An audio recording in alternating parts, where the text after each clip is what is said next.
back from Tenerife, I arranged to bump into him. Are you well? Good to see you. My buddy Billy, who you met, right? He's got a K of Charlie running around, and what I'd like to do is to get rid of it. Take my cut. I've got a sample running around which I can get. I can either give it to Lee, Charlie. I can either give it to Lee or I can give it to somebody else. Now I've no problems. He just seemed a bit. He chucked it out the window. Well, you know, depends. Yeah, you take a sample. I mean, I don't know how good. It's good stuff. Well, he must have an idea. Well, 28 is what he's talking. 28. But it's over here at 28. Can't be any good. Can't be any good for that. So there it was. Wayne was in the market for cocaine, but only if it was top quality. Mine simply wasn't good enough. But we had seen the inside story of drug dealing, from the terrified courier earning £20 through to the man with the £64,000 watch. We had negotiated with Wayne and his henchmen to the point of a substantial deal, but the price wasn't right. Wayne, though, had other fish to fry. This was the scene outside Wayne's house only 2 days later. A man arrives with a bulky shoulder bag. They sit in Wayne's discovery while Wayne counts a pile of money. Wayne makes a phone call. The man departs, his bag empty. The deal has been done. Routine police methods will never catch people like Wayne Hardy. Covert techniques, very sophisticated surveillance, masses of resources, both financial and personnel.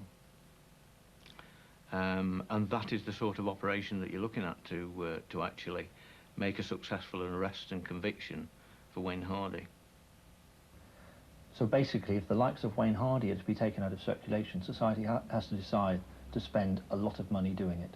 Without doubt, a considerable amount of money. Youngsters are being taken into this criminal culture when they see these people who they see as role models.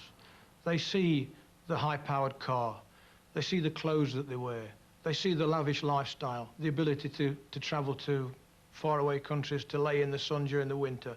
The youngsters see that as something that they should aspire to. That's a desperate situation when they're viewed as role models. In the end, society has to decide.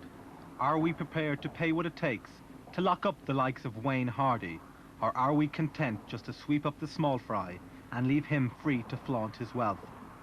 The more I saw of Wayne's world, the more I realized that his freedom is an affront to us all. Society may not be able to call Wayne Hardy to account, but perhaps World in Action can try. I'm from World in Action. We'd like to ask you a number of questions about your drug dealing operations. Isn't it true, Mr. Hardy, that you're one of the biggest drug dealers in the Midlands? Isn't it true, Mr. Hardy, that you bring in the drugs and your doormen sell them? Mr. Hardy, how much money have you made from drugs in recent years, Mr. Hardy? Mr. Hardy, in 1992, you admitted to drug earnings of over £100,000. Mr. Hardy, how much have you earned this year, Mr. Hardy? How have you been able to finance your lavish lifestyle on the back of no legitimate earnings? How much have you earned? Mr. Hardy, where do you launder your money? Mr. Hardy? And how much have you earned in recent years, Mr. Hardy? Where have you hidden your money, Mr. Hardy? Mr. Hardy, we've been filming you for several months now, and we have ample evidence that you're a major drugs trafficker.